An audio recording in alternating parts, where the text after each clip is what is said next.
Hi YouTubers, it's Evan again for today's video now. I want to do a video right now. This is going to be another ramble video, so Fred likes these videos a lot. Basically I want to talk about this video right now. I'm going to talk about, this is not legal advice, not a lawyer for the last time, so I'm a paralegal myself, and paralegals give, general information about the law, so I'm not giving legal advice, so don't take this as legal advice.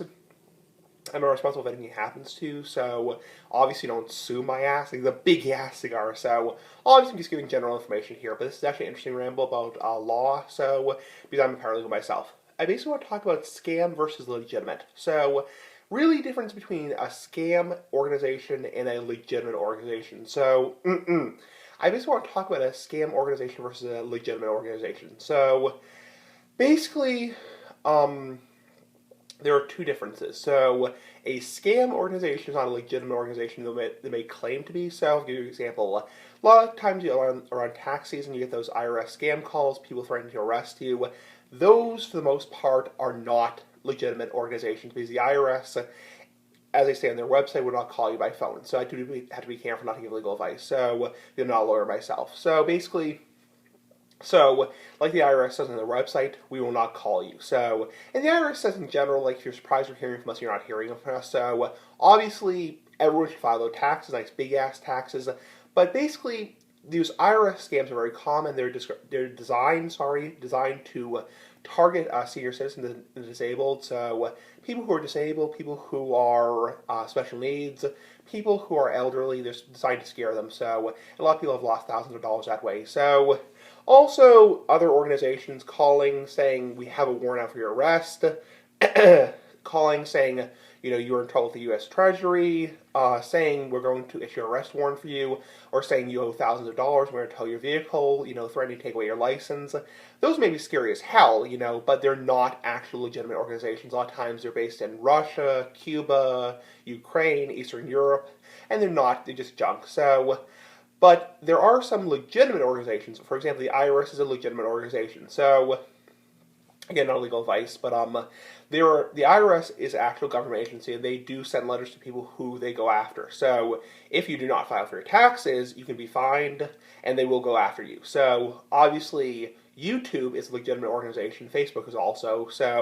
If you get an actual letter from YouTube or email from YouTube saying, we have taken down your video because of copyright, or taken down your video because of community guidelines, that's a legitimate strike. If you get 3, you lose your account. In general. Long story on that.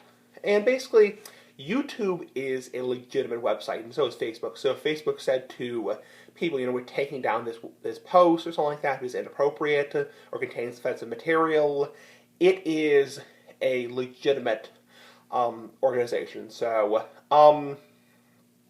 Also, like, organizations that target stores that sell alcohol, tobacco, lottery tickets, pornography, like the Board of Health, the police department, the sheriff's organizations, agents like the Department of Public Health, the FDA, Food and Drug Administration. They're legitimate organizations because they have the power to write tickets, take people's licenses and permits away. They are a legitimate organization. In general, organizations that just call you over the phone and say, hello, I'm Rajina Main Richard, and I'm calling to inform you you're in trouble with the U.S. Treasury. Most of the time, not a lawyer, never giving legal advice, but I can't legally. Most of the time, it's a scam. And obviously, people say, police departments that are actually official will say, don't believe, you get the point. A lot of times police departments will inform people when there's a scam going around to make sure the elderly and disabled are informed. And a lot of times it's really sad because they buy into it and they end up wasting thousands of dollars on a stupid scam. Obviously, again, not like giving legal advice by any means. Point is, organizations like YouTube, Facebook, Twitter, and their sanctions and penalties are very legitimate, while organizations like, obviously things like the Board of Health, they're a legitimate organization that could actually have the power to shut down a store, but people who are claiming to be this and that don't believe it in general. Not giving legal advice, just a quick ramble here. Just be careful, gentlemen. I know people have gotten very hurt. Be careful. I'm not a lawyer, not big ass lawyer, the big ass cigar, but I'm just giving general information. I'm a paralegal. Anyway, big ass cigar for life. Bye. Big ass cigar for life. Stupid scams.